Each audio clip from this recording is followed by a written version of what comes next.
بیان چل رہا ہے، اور گزشتہ جمعے یہاں تک بات آئی تھی کہ غزوہ بدر وہ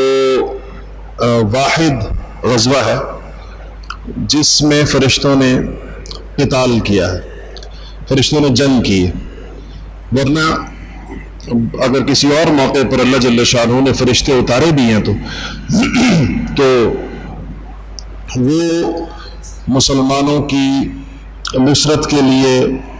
ان کی ہمت بندھانے کے لیے، ان کو حوصلہ دینے کے لیے، لیکن باقاعدہ لڑائی فرشتوں کی جانب سے کرنا، جس کو قتال کہتے ہیں،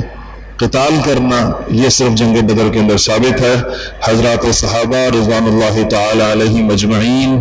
فرمایا کرتے تھے کہ ہم اپنے مقتولین، وہ لوگ جو ہمارے ہاتھوں قتل ہوئے اور وہ لوگ جو فرشتوں کے ہاتھوں قتل ہوئے، ہم ان کو جدا جدا شناخت کر سکتے تھے، ہم ان کو الگ الگ پہچان سکتے تھے۔ اچھا، تو جب یہ ایک ایک کے مقابلے کے بعد جب گھمسان کا رن پڑا تو رسول اللہ صلی اللہ علیہ وسلم اپنے عریش سے باہر تشریف لائے اپنے سپاہیوں اور اپنے جانثاروں کے درمیان۔ آپ نے آ کر یہ فرمایا کہ قسم کھا کر فرمایا، آپ نے کہا قسم ہے اس ذات کی جس نے مجھے نبی بنا کر بھیجا ہے، جو شخص آج حوصلے سے، بے جگری سے، بہادری سے لڑے گا اور صدق نیت کے ساتھ آج جہاد کرے گا اور پھر اللہ کی راہ میں مارا جائے گا، شہید ہو جائے گا، تو وہ ضرور جنت میں جائے گا، یہ اللہ تعالیٰ اس کو ضرور جنت میں داخل فرمائے گا۔ یہ کلمات آپ کے صحابہ کے جب کان میں پڑے کہ نبی کریم صلی اللہ علیہ وسلم جیسے صادق المصدوق،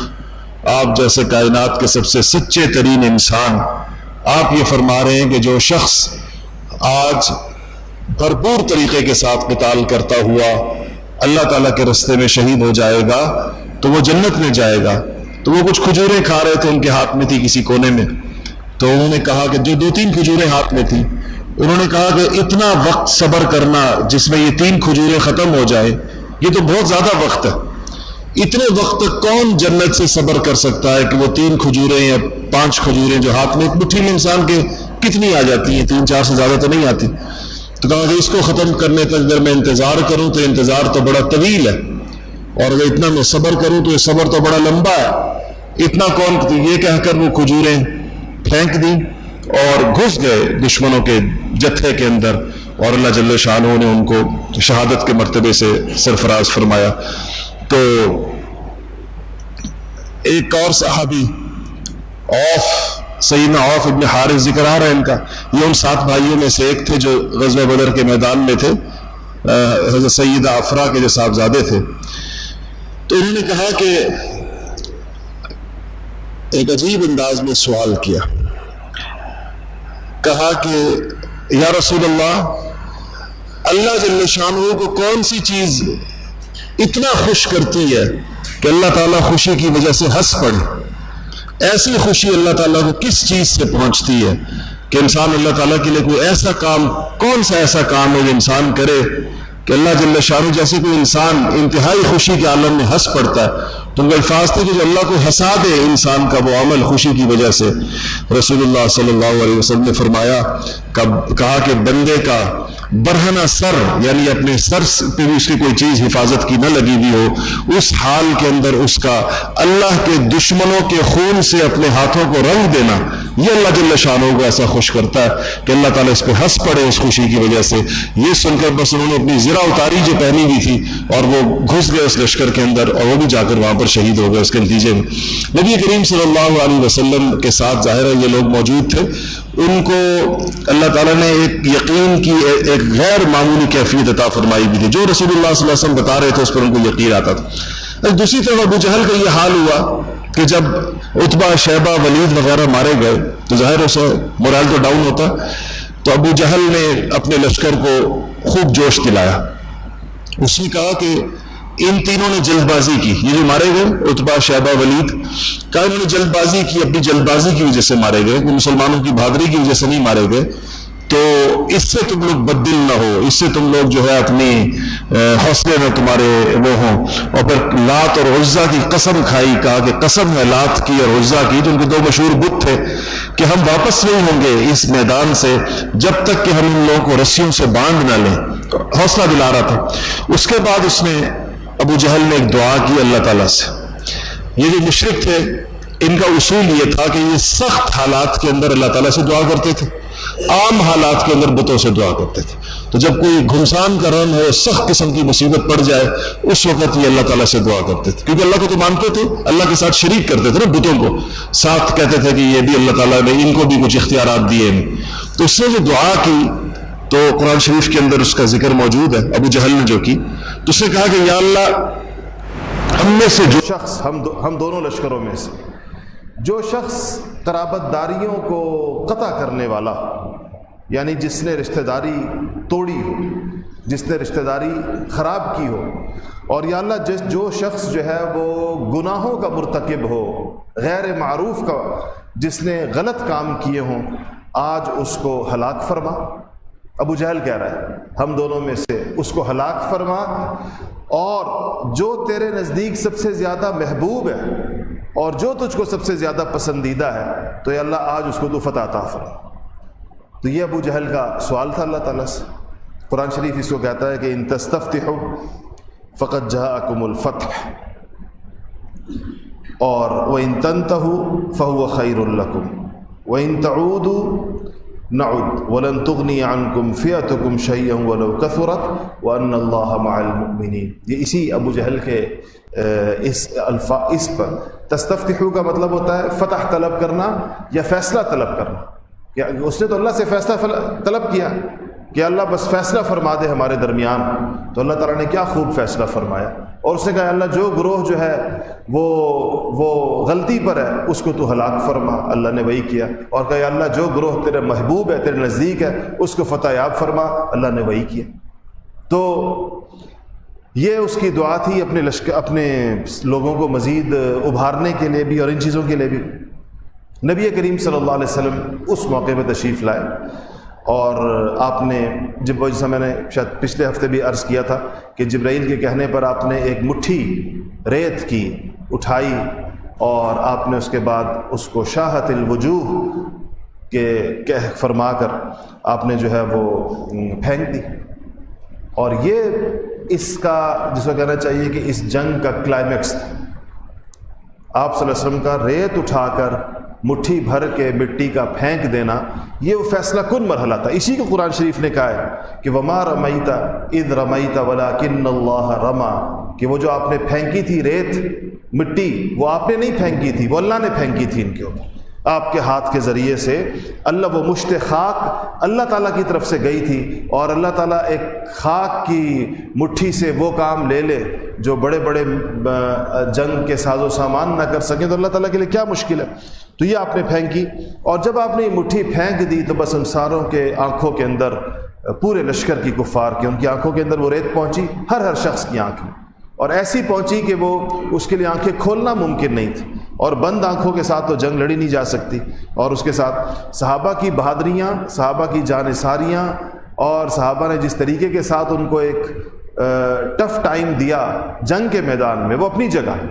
اور فرشتے اترے انہوں نے بھی حصہ لیا وہ اپنی جگہ، اور پھر رسول اللہ صلی اللہ علیہ وسلم کو اللہ پاک نے یعنی یہ آپ کی عزت افزائی فرمائی، اور یہ اللہ جل شانہ نے صحابہ پر مزید آپ کا مقام اور مرتبے کو کھولا کہ آپ کی پھر پھینکی گئی مٹھی جو ہے، جس کو اللہ پاک نے اپنی مٹھی قرار دیا، اور آپ کی ریت کو اللہ نے اپنی آپ کے ہاتھ آپ کے اس پھینکنے کو اپنا پھینکنا قرار دیا، اس کو اللہ جل شانہ نے فیصلہ کن فرما دیا. اچھا جی، اس کے بعد یہ ہوا کہ اس دوران یہ اس سے تو ان کا لشکر ہو گیا سارا تتر بتر، اور وہ انتہائی حواس باختہ ہو گئے، اور مسلمانوں نے ان کو جب تک لڑ رہے تھے تب تو قتل ہو رہے تھے. اب جب انہوں نے بھاگنے کی کوشش کی تو مسلمانوں نے ان کو گرفتار کرنا شروع کیا، صحابہ نے، اور 70 کے لگ بھگ لوگ جو ہیں، جن میں بڑے بڑے لوگ بھی شامل تھے، ان کو گرفتار کر لیا گیا۔ 70 جو ہے وہ مارے گئے، باقی بھاگ گئے، باقی فرار ہو گئے میدان جنگ سے۔ جو لوگ مارے گئے بڑے بڑے لوگ، ان میں ایک امیہ ابن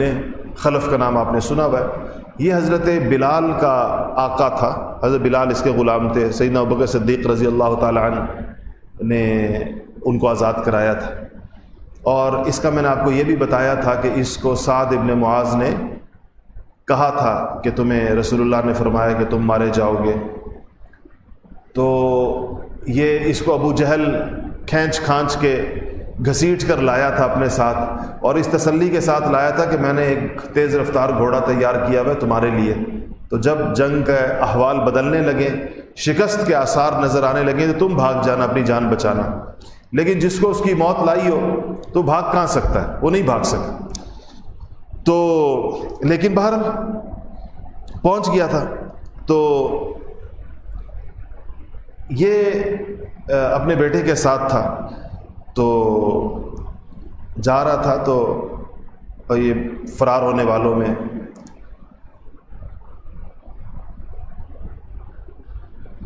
تو اچانک بلال رضی اللہ تعالیٰ نے اس کو دیکھ لی۔ اچھا، بلال کے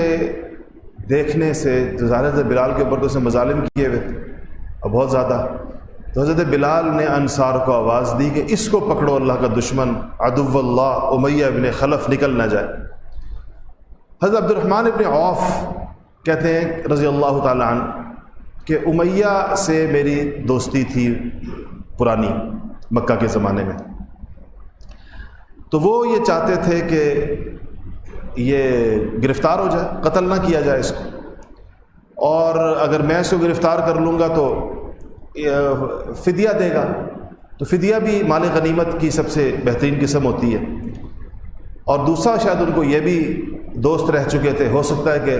حضرت عبد الرحمن ابن عوف کے ذہن میں یہ بھی ہو کہ گرفتار ہو جائے تو ہو سکتا ہے کہ توبہ کی توفیق مل جائے، اسلام قبول کر لے تو باقی لوگوں کی طرح جنت میں چلا جائے گا، اور اگر مارا گیا تو ابھی تو حالت کفر پہ مارا جائے گا، جہنم میں جائے گا۔ تو حضرت عبد الرحمن ابن عوف کے اپنے کچھ مال غنیمت میں کچھ زرہیں سمیٹی تھی، اور نبی کریم صلی اللہ علیہ وسلم نے یہ اعلان فرمایا تھا کہ جس کے ہاتھ، ابھی تک یہ بات یاد رکھیں کہ اس غنیمت کی تقسیم کے جو اصول ہیں یہ جنگ بدر کے بعد نازل ہوئے تھے۔ سورہ انفال کی جو آیات ہیں، وَيَسْأَلُونَكَ عَنِ الْأَنفَالِ کہ آپ سے غنیمت کے بارے میں یہ لوگ پوچھتے ہیں، یہ جنگ بدر کے بعد آیتیں نازل ہوئیں۔ تو حضرت عبد الرحمن ابن عوف کے پاس زرہیں تھیں، زرہ اس لوہے کے لباس کو کہتے ہیں جو بڑا قیمتی ہوتا ہے اور جو جنگ کے اندر پہنا جاتا ہے۔ تو فرماتے ہیں کہ میں نے اپنی زرہیں زمین پہ رکھی، اور مجھے پتا تھا جو اٹھا لے گا اس کی ہوں گی، تو میں نے کہا چلو میں صفوان اور حضرت امیہ کے بیٹے کو اور حضرت نہیں امیہ ابن خلف کے بیٹے کو اور صفوان کو جو بعد میں مسلمان ہوئے، تو میں نے ان کو پکڑ لیا۔ تو اچھا نہیں، یہ حضرت یاد آیا مجھے کہ یہ صفوان نہیں تھے، ایک اور بیٹا تھا کیونکہ صفوان تو بعد میں مسلمان ہوئے، یہ بیٹا تو مارا گیا تھا، یہ ایک اور بیٹا تھا، امیہ کا بیٹا تھا۔ تو کہتے میں نے انہیں پکڑ لیا، تو اس خیال سے کہ میں ان کو پناہ دے رہا ہوں اور میں ان کو، یہ میرے قیدی ہو جائیں گے، فدیہ بھی آئے گا تو مجھے آئے گا ان کا۔ تو کہنے لگے لیکن جب میں نے پکڑ لیا تو حضرت بلال نے شور مچا دیا اور سب کو کہا کہ اس کو مت چھوڑو امیہ کو۔ تو کہتے ہیں کہ انصار جو ہے وہ سارے آ گئے، اور پہلے بیٹا آگے ہوا باپ سے تو وہ مارا گیا، اس کے بعد حضرت عبد الرحمن کہتے ہیں کہ میں نے امیہ کو نیچے لٹایا اور میں اس کے اوپر لیٹ گیا کہ تاکہ یہ لوگ ان سے میں بچا لوں اس کو کسی طریقے سے۔ تو کہا کہ وہ میرے نیچے تھا، میں اس کے اوپر لیٹا ہوا تھا، اور لیکن انہوں نے، انصار نے اور حضرت بلال نے، کہتے ہیں کہ میرے پیٹ کے نیچے سے تلوار کے کچوکے مار مار کے اس کو جو ہے وہ قتل کر دیا۔ تو حضرت عبد الرحمن بعد میں کہا کرتے تھے ابن عوف کہ اللہ تعالیٰ بلال پہ رحم فرمائے، میری زرہیں اور میری تلواریں بھی گئیں اور امیہ بھی میرے ہاتھ نہ آیا، وہ بھی انہوں نے مار دیا، ورنہ قیدی میرے ہاتھ آتا تب بھی کوئی وہ تھا، تو میرے قیدی بھی ہاتھ سے گئے اور زرہیں بھی ہاتھ سے گئی۔ اس کو تو اس طرح، اس کی بھی قتل کی پیشن گوئی رسول اللہ صلی اللہ علیہ وسلم نے فرمائی تھی کہ بدر میں مارا جائے گا، جگہ بھی بتائی تھی۔ دوسرا جو سب سے بڑا دشمن عدو اللہ، اللہ کا دشمن، جس کو رسول اللہ نے کہا کہ میری امت کا فرعون تھا، فرعون امتی، یعنی ابو جہل جس کا اصل نام عمر تھا، عمر ابن ہشام، اس کا جو قتل ہے وہ بڑا عبرتناک ہے۔ عبرتناک اس طرح کہ عبداللہ ابن مسعود رضی اللہ تعالیٰ عنہ، نہیں، عبد الرحمن ابن عوف رضی اللہ تعالیٰ عنہ ہی فرماتے ہیں کہ میں جب صف کے اندر کھڑا ہوا تھا تو میں نے اپنے دائیں اور بائیں دیکھا کہ میرے ساتھ کون ہے، تو میرے دائیں اور بائیں دو چھوٹی عمر کے لڑکے تھے، تو ان کو دیکھ کے مجھے تھوڑا سا دل میں آیا کہ دونوں سائیڈوں سے میں کمزور ہوں، اس طرف بھی ایک چھوٹا لڑکا ہے اور اس طرف بھی ایک چھوٹا لڑکا ہے، اور اگر اس طرف بڑی عمر کے اور تجربہ کار قسم کے سپاہی ہوتے تو میری بھی حفاظت ہوتی۔ تو میں ابھی یہی سوچ رہا تھا کہ ان میں سے ایک نے مجھ سے کہا کہ چچا یہ ابو جہل کون سا ہے سامنے والوں میں سے؟ تو کہتے ہیں میں نے اس سے کہا کہ بھتیجے تم ابو جہل کو دیکھ کر کیا کرو گے؟ میں ایسے جیسے بچے دیکھنا چاہتے ہیں، میں نے اس لیے کہا، میں نے کہا بھتیجے تم ابو جہل کو دیکھ کر کیا کرو گے؟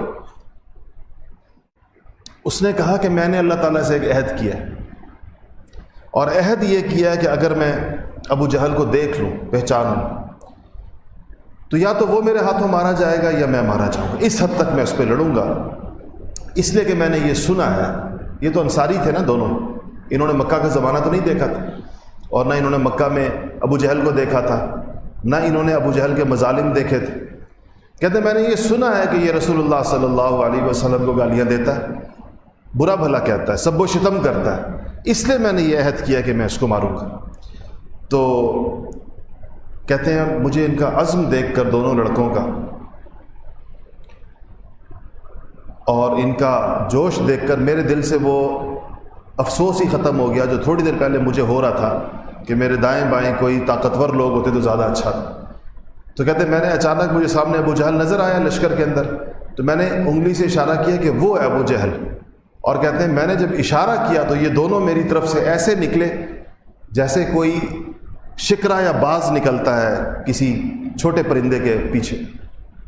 اور کہتے ہیں ادھر سے دونوں میرے دائیں بائیں سے تیزی کے ساتھ نکلے اور سیدھا جا کے ابو جہل کے سر کے اوپر کھڑے ہو گئے۔ اور یہ انہی جو حضرت عوف جن کا بھی ذکر ہوا جو پہلے شہید ہوئے، دونوں انہی کے بھائی تھے، ایک کا نام معاذ تھا اور ایک کا نام معوذ تھا۔ تو کہتے ہیں کہ ان میں سے ایک نے جاتے ہی ابو جہل کے پاؤں پر حملہ، چھوٹے تھے، اوپر تو پہنچ نہیں سکتے تھے، نیچے کھڑے ہوئے تھے، تو پاؤں تک ان کی رسائی تھی، تو انہوں نے جا کر اس کے پاؤں کے اوپر وار کیا تو اس کے پاؤں کٹا اور نیچے گرا۔ لیکن ابو جہل نے جیسے ہی چیخ ماری تو اکرمہ بن ابی جہل جو بیٹے تھے ابو جہل کے بعد مسلمان ہوئے، تو حضرت اکرمہ وہ باپ کی مدد کے لیے آ گئے اور انہوں نے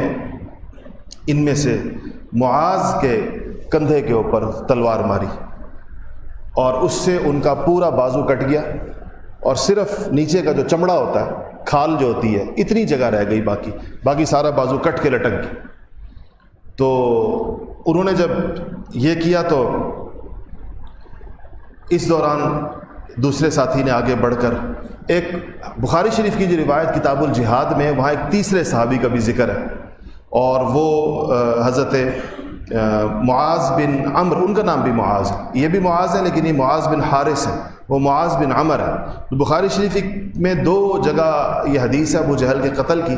تو ایک جگہ جو ہے وہ ان دو بھائیوں کا ذکر ہے، ایک جگہ ایک تیسرے صحابی کا ذکر ہے حضرت معاذ بن عمر کا بھی۔ تو علماء نے دونوں احادیث کے درمیان تطبیق یہ کی ہے کہ جب یہ ان کا ہاتھ کٹا تو اس وقت حضرت معاذ فوراً آئے اور انہوں نے آ کر ابو جہل کا جو سر تن سے جدا کرنا، یا یوں کہیں کہ اس کو جو قتل سر تن سے ابھی نہیں جدا ہوا، وہ بعد میں حضرت عبداللہ ابن مسعود نے کیا، لیکن مار دیا، یا کم از کم بالکل ایسا کر دیا کہ وہ مرنے کے قریب ہو گیا، گر گیا اور تقریباً ختم ہو گیا، مرا نہیں۔ تو یہ جو حضرت معاذ تھے جن کا ہاتھ کٹ گیا تھا لیکن ایک چمڑا رہ گیا تھا، انہوں نے اپنے اس ہاتھ کو اپنے دوسرے پاؤں کے نیچے رکھا اور زور سے جھٹکا دیا، تو وہ جو چھوٹا سا چمڑا لٹکا ہوا تھا وہ الگ ہو گیا، اپنے ہاتھ سے فارغ ہوئے اور ایک ہاتھ کے اندر تلوار لے کر باقی پوری جنگ کے اندر لڑتے رہے۔ اور زندہ بھی رہے، اور بہت بعد میں جا کر، کئی سال کے بعد جا کر وہ جو ہے وہ حضرت عثمان غنی رضی اللہ تعالیٰ عنہ کی خلافت تک یہ زندہ رہے، حضرت معاذ۔ اور یہ جو دوسرے بھائی تھے ان کے معوذ، یہ اسی جنگ کے اندر یہ بھی شہید ہو گئے، جنگ بدر میں، لیکن ابو جہل کو مارنے کے بعد۔ اچھا، ابو جہل کو تو پڑا ہوا تھا مردہ لوگوں میں، اور سب یہ سمجھ رہے تھے کہ مرا ہوا ہے، بے حس و حرکت پڑا ہوا تھا۔ تو سیدنا انس بن مالک فرماتے ہیں کہ جب جنگ سے فراغت ہو گئی کافی حد تک، پکڑنے والے تقریباً پکڑے گئے، بھاگنے والے کچھ بھاگ گئے، تو رسول اللہ صلی اللہ علیہ وسلم نے فرمایا کہ کوئی جائے اور جا کر ابو جہل کی خبر لے کر آئے، ابو جہل کا پتہ کرو کدھر پڑا ہے، کدھر ہے، کیا ہے۔ تو عبداللہ بن مسعود فرماتے ہیں کہ میں گیا۔ عبداللہ بن مسعود رضی اللہ تعالی عنہ مکہ مکرمہ میں جب تھے تو یہ قریشی نہیں تھے، اور قریشی نہ ہونے کی وجہ سے مکہ میں ان پر ابو جہل، ان کے خاندان کی یوں کہہ لیں کہ کسی بڑی حیثیت کے نہ ہونے کی وجہ سے، وہ زمانہ ایسا تھا، ان کی بہت زیادہ توہین اور ان کی تذلیل کرنے کی کوشش کرتا تھا، آتے جاتے مارنا پیٹنا، اور یہ سمجھتا تھا کہ ان کا خاندان میں کوئی ایسی حیثیت کسی کی نہیں ہے کہ وہ آ کر مجھ سے پوچھ سکے کہ تم نے بلا وجہ کیوں مارا، اور ان کو مختلف ناموں سے پکارتا تھا۔ یہ دبلے پتلے تھے، عمر بھی کم تھی، پنڈلیاں پتلی پتلی تھیں، تو کبھی ان کو ہرن کا بچہ کہتا تھا، کبھی بھیڑ کا بچہ کہتا تھا، کبھی بکری کا بچہ کہتا تھا، مختلف ناموں سے پکارتا تھا۔ تو کہتے ہیں کہ حضرت عبداللہ بن مسعود کہتے ہیں میں گیا اور میں نے جا کے زخمیوں کو ٹٹولنا شروع کیا، ہر ایک کو سیدھا کرتا تھا، اس کا منہ دیکھتا تھا، تو میں نے دیکھا کہ ابو جہل ان میں پڑا اور اس کی سانس چل رہی، ابھی وہ مرا نہیں ہے۔ تو کہتے ہیں کہ اس نے، ابو جہل نے، جب میں نے اس کو سیدھا کیا تو اس نے آنکھیں کھول دی اور میری طرف دیکھا، تو مجھے کہتا ہے کہ کیا ہوا جنگ کا نتیجہ کیا ہوا؟ تو کہتے ہیں میں نے کہا کہ اللہ کے دشمن، اخزاک اللہ، اللہ نے تجھے رسوا کیا، اللہ نے اپنے نبی کو عزت دی اور اللہ جل شانہ نے تمہیں رسوا کیا۔ تو اس کے بعد اس نے، کہتے ہیں کہ میں اس کے سینے پر چڑھ کے بیٹھ گیا ابو جہل کے، تو مجھے دیکھ کر کہتا ہے، نیچے لیٹا ہوا تھا، مجھے دیکھ کر کہتا ہے کہ او چرواہے کے بچے، ابھی بھی اس کا کبر اور اس کا تکبر دیکھیں، کہتا ہے کہ او چرواہے کے بچے، تم بڑی اونچی جگہ پر چڑھ کے بیٹھ گئے، یہ تو میرا سینہ ہے گویا کہ تم جہاں پر چڑھ کے بیٹھے اتنی بڑی جگہ، تمہاری حیثیت سے بہت اونچی جگہ ہے جہاں تم بیٹھے ہو۔ تو کہتے ہیں کہ میں نے کہا کہ ابھی تو میں تمہاری گردن کاٹ رہا ہوں اور میں رسول اللہ کے قدموں میں جا کے تمہارا سر ڈالوں گا۔ تو کہتا ہے اچھا ٹھیک ہے، بس پھر یوں کرو کہ نیچے سے کاٹو، ادھر سے، جتنی لمبی گردن ہوگی دیکھنے والے کو پرہیبت محسوس ہوگی، دیکھنے والے کو پتہ چلے گا کہ بڑا سردار تھا، کوئی بڑا آدمی تھا۔ تو عبداللہ بن مسعود رضی اللہ تعالیٰ عنہ اس کو لے کر آئے، سر کاٹا، لا کے رسول اللہ صلی اللہ علیہ وسلم کے قدموں میں ڈالا اور کہا کہ یا رسول اللہ ھذا رأس عدو اللہ ابی جہل، یا رسول اللہ یہ اللہ کے دشمن ابو جہل کا سر ہے۔ تو رسول اللہ صلی اللہ علیہ وسلم نے فرمایا کہ اللہ الذی لا الہ الا ہو، حضور ایسے موقع پہ ہمیشہ اللہ تعالیٰ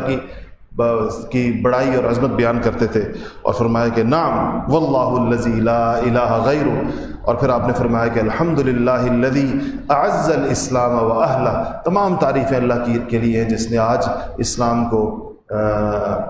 عزت دی، اسلام کو اللہ پاک نے اس کی لاج رکھی، اور اس کے اسلام والوں کی بھی، یعنی صحابہ کی پوری جماعت کی اللہ جل شانہ نے لاج رکھی۔ اس کے بعد حضرت عبداللہ بن مسعود نے اپنا اور اس کا مکالمہ بیان کیا کہ یا رسول اللہ یہ آخر مجھ سے یہ گفتگو کرتا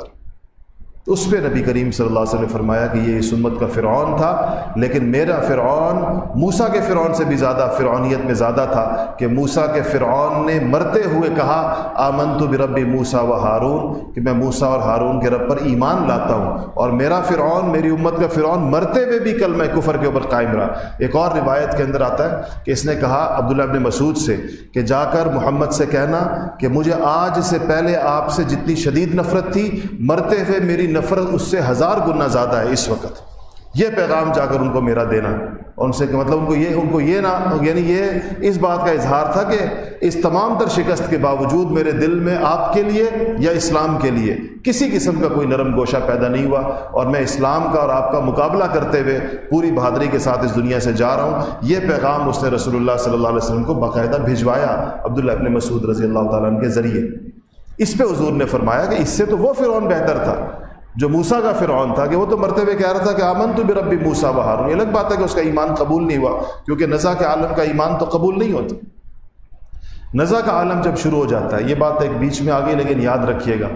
نزع کے عالم کا مطلب یہ ہوتا ہے کہ اس بندے کو آخرت کے کچھ احوال دکھا دیے گئے۔ نزع کے عالم میں بعض اوقات انسان اس فرشتے کو دیکھ لیتا ہے جو اس کی روح قبض کرنے کے لیے آتا ہے۔ اس فرشتے کو دیکھ کر انسان کو دنیا اور آخرت کی ساری حقیقت معلوم ہو جاتی ہے۔ اس وقت تو ہر بندے کو اگر موقع دیا جائے تو وہ مسلمان ہو جائے،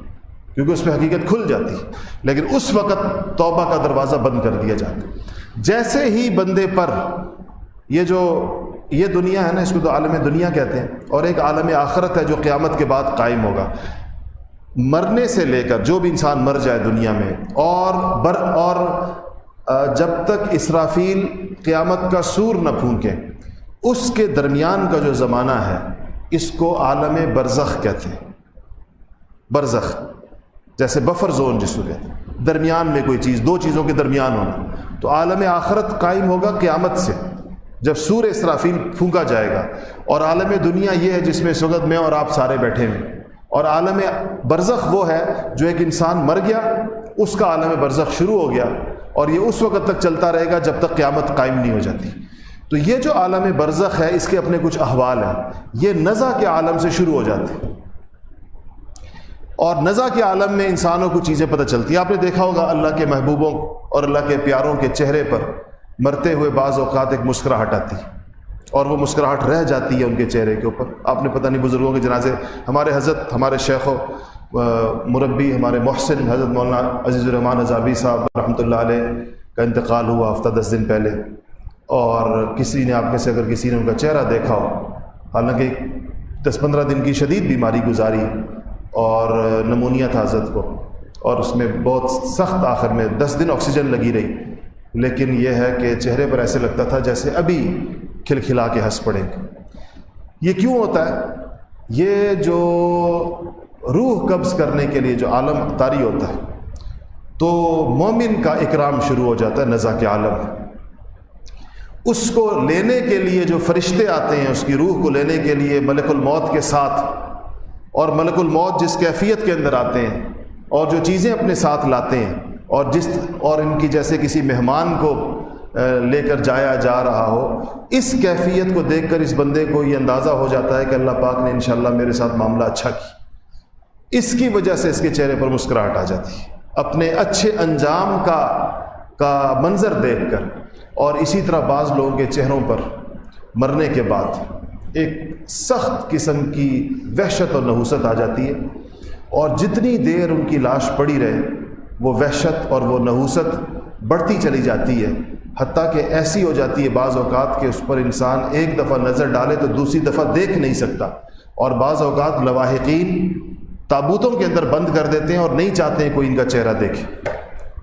اور وہ یہ نہیں چاہتے کہ بس کہتے ہیں کہ جی اس کو بند رکھیں اس کے اوپر تابوت کے دروازے۔ وہ اس انسان پر یہ وحشت یا دہشت اور یہ خوف یہ کیوں طاری ہوتا ہے؟ وہ ملک الموت کے ساتھ جو فرشتے آئے ہوتے ہیں اس کو لینے کے لیے، ان کو دیکھ کر اس کو اندازہ ہو جاتا ہے کہ میرا معاملہ تباہ ہو گیا، میں ناکام ہو گیا دنیا سے، اور آگے کا احوال اس کو جو کچھ آگے ہونا ہے قبر سے جو شروع ہوگا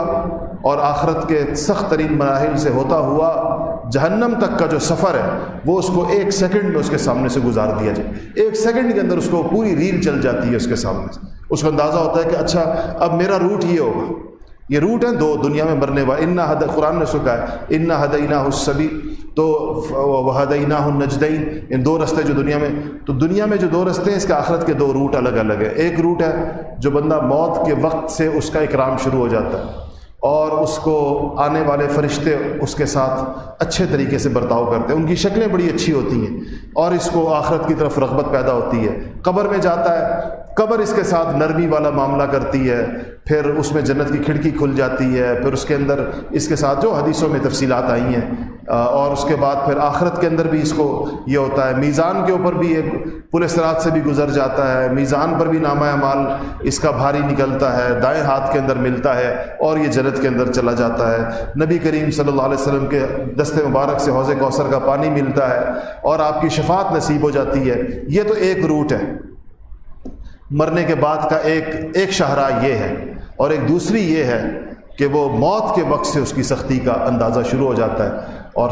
شدید ترین اذیت سے بوقت موت گزرتا ہے اور خوف کی کیفیت میں ہوتا ہے. فرشتے اس کے سامنے جو آئے ہوتے ہیں وہ اتنے خوفناک ہوتے ہیں، اتنے مہیب ہوتے ہیں کہ ان کو دیکھ کے یہ دہشت زدہ ہو جاتا ہے اور اس دہشت کے عالم میں اس کی روح نکلتی ہے تو وہ دہشت کے اثرات اس کے چہرے کے اوپر ثبت ہو جاتے ہیں،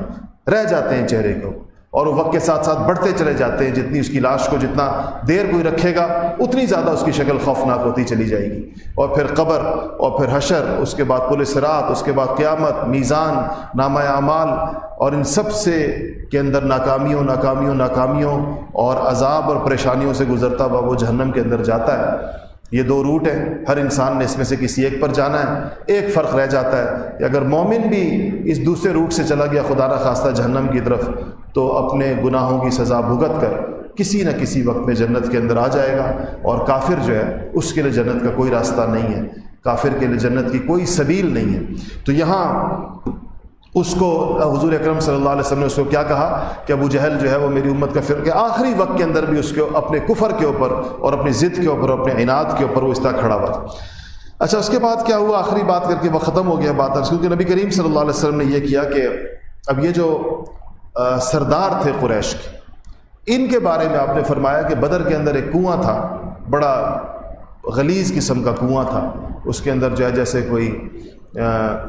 گٹر ہوتا ہے، وہاں گٹر تو نہیں تھے لیکن اس کے اندر گندا پانی جیسے کسی جگہ کے اوپر ہو. تو آپ نے کہا کہ ان سرداران قریش کو اس کنویں کے اندر ڈال دیا جائے، اور جو باقی مقتولین قریش ہیں سرداروں کے علاوہ ان کو دوسری جگہ کے اوپر کسی اور جگہ وہ ڈلوائے گئے. اچھا، پھر آپ کی عادت شریفہ یہ تھی کہ جب آپ کو اللہ فتح عطا فرماتا تھا تو آپ 3 دن اس علاقے کے اندر اس جگہ پر قیام فرماتے تھے. تو آپ نے 3 دن بدر کے میدان کے اندر قیام فرمایا، اور جب تیسرا دن ہوا تو آپ نے صحابہ سے کہا کہ سواریاں کسو، زین کسو اور چلیں مدینہ شریف کی طرف. لیکن جانے سے پہلے آپ تشریف لائے اس کنویں کے اوپر. 3 دن کے بعد جب آپ مدینہ کی طرف جا رہے تھے تو آپ اس کنویں کی طرف آئے اور اس کے اوپر کھڑے ہوئے اور آپ نے نام پکارے. آپ نے کہا کہ یا عتبہ، یا شیبہ، یا ولید ابن عتبہ، یا عمرو ابن ہشام، یا امیہ ابن خلف، اے فلانے، اے جن جن کو کنویں میں ڈلوایا تھا ان میں سے ایک ایک کا نام آپ نے پکارا. اور آپ نے کہا کہ تمہیں یہ راس نہ آیا اور تمہیں یہ اچھا نہ لگا کہ تم اللہ اور اس کے رسول کی اطاعت کرتے، اور جس چیز کا اللہ پاک نے ہم سے وعدہ کیا تھا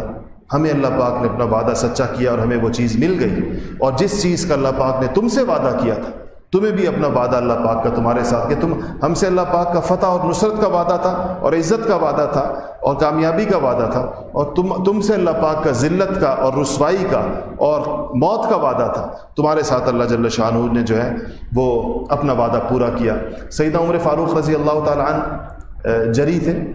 بہادر تھے، اور وہ بات پوچھ لیا کرتے تھے جو بہت سے صحابہ نہیں پوچھ سکتے تھے. تو حضرت عمر نے کہا کہ یا رسول اللہ، یہ لوگ سن رہے ہیں آپ کی بات، آپ ان سے باتیں کر رہے ہیں، یا آپ کی بات سن رہے ہیں؟ حضور نے فرمایا کہ عمر تجھ سے زیادہ اچھا سن رہے ہیں، تو میری آواز سن رہے ہیں، تم سے زیادہ اچھا یہ سن رہے ہیں میری آواز، اور یہ جان رہے. اس حدیث کی بنیاد پر بعض علماء کا اختلاف ہے اس مسئلے میں، لیکن ایک علماء کی رائے یہ ہے کہ مردے جو سنتے ہیں اگر ان سے کوئی بات کی جائے تو وہ اس حدیث کو پیش کرتے ہیں کہ رسول اللہ صلی اللہ علیہ وسلم نے ان لوگوں سے مرنے کے بعد 3 دن کے بعد گفتگو فرمائی ہے۔ جو حضرات اس کے قائل نہیں ہیں وہ کہتے ہیں کہ یہ رسول اللہ صلی اللہ علیہ وسلم کا معجزہ تھا، یہ صرف حضور کے ساتھ خاص تھا کہ اللہ جل شانہ نے آپ کی آواز جو ہے وہ ان لوگوں کو سنوا دی۔ بہرحال اس میں دونوں طرف علماء کی رائے ہے، حضرات صحابہ کا بھی اختلاف تھا اس مسئلے کے اندر، اور بعض صحابہ کی رائے تھی کہ مردے سنتے ہیں، بعض صحابہ کی رائے تھی کہ مردے نہیں سنتے۔ تو یہ عام مردوں کے بارے میں ہے۔ نبی کریم محمد مصطفیٰ صلی اللہ علیہ وسلم کے بارے میں پوری امت مسلمہ کا اجماع ہے اس بات کے اوپر، کسی کا اختلاف نہیں کہ نبی کریم صلی اللہ علیہ وسلم روضہ شریف کے اوپر حاضر ہونے والوں کا صلاۃ و سلام سنتے ہیں، اور جس کو چاہتے ہیں جواب بھی عنایت فرماتے ہیں۔ وآخر دعوانا الحمدللہ رب العالمین۔